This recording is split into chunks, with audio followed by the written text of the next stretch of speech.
For those of you just joining, I am Daniel's stunt double. He's unfortunately out sick today.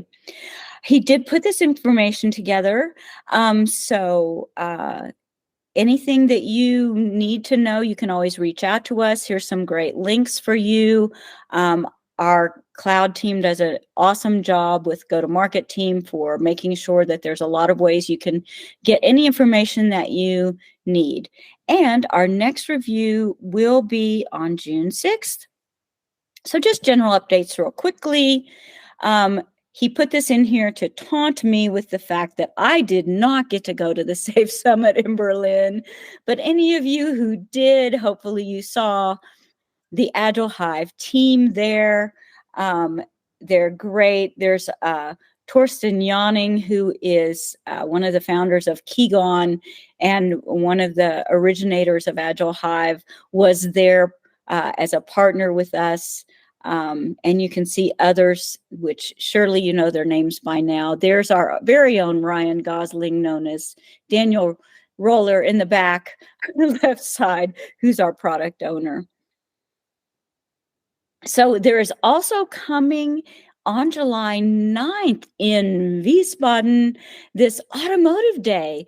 We've done these tools for Agile teams sessions before. The Agile Hive team has, and this one this year is focused on the automotive industry. So it should be very interesting if you are building automobiles and or are interested in highly regulated cyber physical systems. So just a reminder for any of you who go online and get your free 30-day evaluation period for Agile Hive, if you need more time, for instance, I'm working with some customers who are just waiting for the dependency widget to be delivered before they purchase. They want to make sure it's everything we advertise it will be. So we will extend your free access for 30 days. And you just have to reach out to us so we can get you a code that will allow you to extend that. And now to the star of our show is the product updates and demo. Oh my gosh, when I saw this summary from Daniel on all the cool things that have been delivered, I got really excited, and I hope you will too. There's 5 new versions released since our last review, a new version every Tuesday. Wow. There are things that you all have been waiting for and been asking for, and it gets this team very motivated, much more motivated than a plan of record, to have you see that they're responsive, they're continuously integrating and delivering, and your feedback is really helpful. If that's too often for you, not often enough, or something, you just please reach out to us. Now, if you want to know what all those changes are in detail, you can go to this changelog. And just a reminder, sometimes we deliver versions that are considered a major release. So when it's considered a major release, according to Atlassian's criteria, it's required to be manually installed by a Jira administrator via the Universal Plugin Manager. So just be aware of that. Okay. Now, new features. Yes, I'm going to demonstrate these to you before I go through the rest of the slides, because this is really our headliner for the public review. We don't have time in this session to go through all the smaller improvements and features, but let me show you the cool ones. I'm going to start with the team iteration overview. So this is one of our demo environments, and we really zoomed in here. In my personal environment, I can see all of this on one screen, but this is a team, and here are the iterations that you can see for this team, for this PI, and I think let me zoom out a little,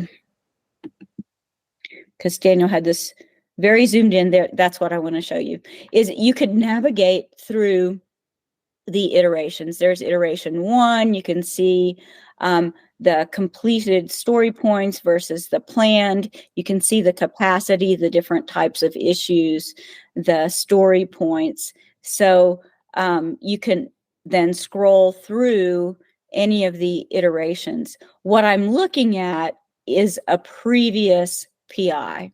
And Daniel wanted me to point out to you that now you can share a URL link that includes the a certain PI. And something else, if Kevin's on the call, something that's going to get you excited in a second, Kevin. But this is our team iteration view. Nice. Yay. Thank you for that. So let's go to the team planning board. Now notice that this is PI 02/2024. And when we go to the planning board, this was one request. That's why I called out Kevin's name, is I think he explicitly requested this, that when we switch from one view to another, it retains the same PI that we were on. So if I had switched to our current PI down at the bottom and switched back to another view, it would retain that. You're welcome. So now let's look at this unplanned issues list. Here's something great, is we now have quick filters. These quick filters can be configured for the board, the primary JIRA board of the project. So if I pick only bugs, I can also combine that with a search,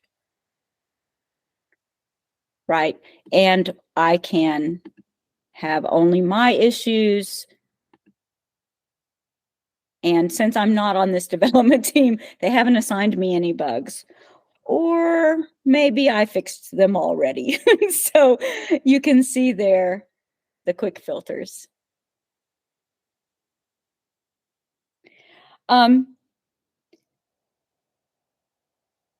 If you do need to, if you're an admin wants to change those quick filters, the Manage Quick Filters link that I just showed you allows an administrator to go over here and create new quick filters, then that would show up on that team view. Okay. So that was the team planning board and the filters on unplanned issues. Next up on our greatest hits of Agile Hive Cloud since your last review is this one. Oh, this is where I was coming for the filter. So the date range picker for new PIs. If you have created PIs and iterations, you know that the date range picker, even if you only have to set it one PI a quarter, it's still kind of annoying. So the team made it easier with this, let's say PI 04. So this is at the large solution level. If you're using a large solution to manage the PIs that cascade to ARTS, or if you're using just Essential Safe, where you're defining the PI and iterations at that level, it works the same. Okay, so let's see if I want to set this. Now, what you're going to say to me is, wait a minute, Cindy, you picked a day 2 days further out. This is a little wonky, if you know that word. There's a little wonky glitch in my system. Daniel doesn't have it on his system, and I just realized this today because the date picker was recently released, and he's looking into it. But you can see that selecting the start and end date is going to be the same here for creating PIs. It's going to be the same dialogue for creating iterations. So that's new. I don't want to put a new PI in Daniel's system here. Okay. And lastly, on our greatest hits list, get the drum roll and applause ready, the team burn-up chart. So I am using one of our developers' systems because he's going in and adding new data.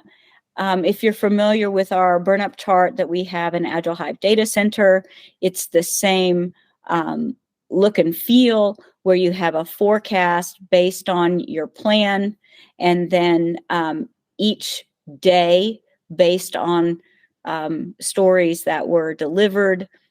You see the burn-up for the burned story points, and you have an ideal line that you can track your progress toward, and then there's a forecast. Now, the forecast is based on previous PIs and iterations and how much you have left, and it's a pretty sophisticated calculation. But what this team can glean from this burn-up chart at this point is the burn-up chart is predicting that unless they catch up, the completion of the work is going to be much further out than they anticipated. And probably somewhere they would reach this total, this planned line, somewhere during their IP iteration.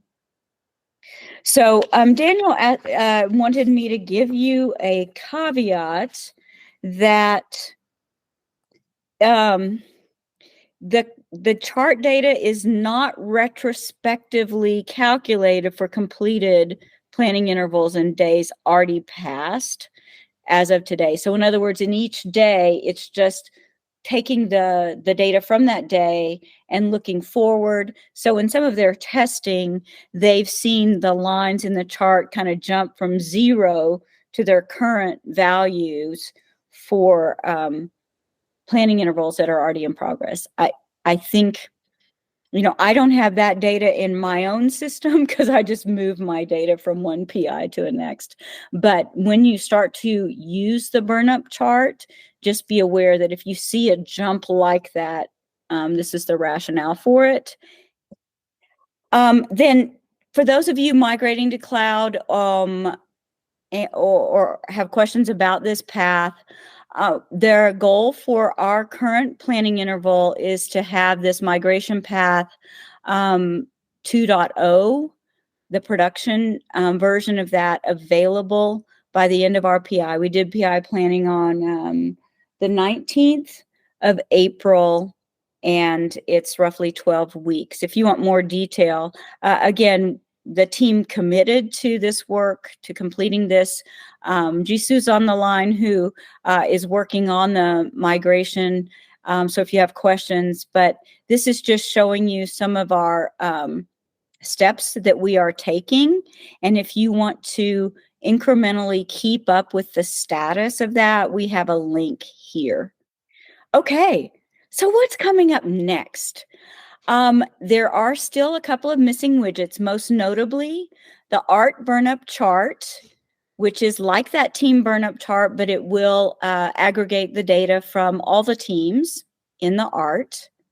There are the team and art dependency widgets, and I know that I personally have been iterating with the development team on ironing out some of the little details of how we want to show arrows and colors and dependencies, and it's looking really good. I think you're going to love it.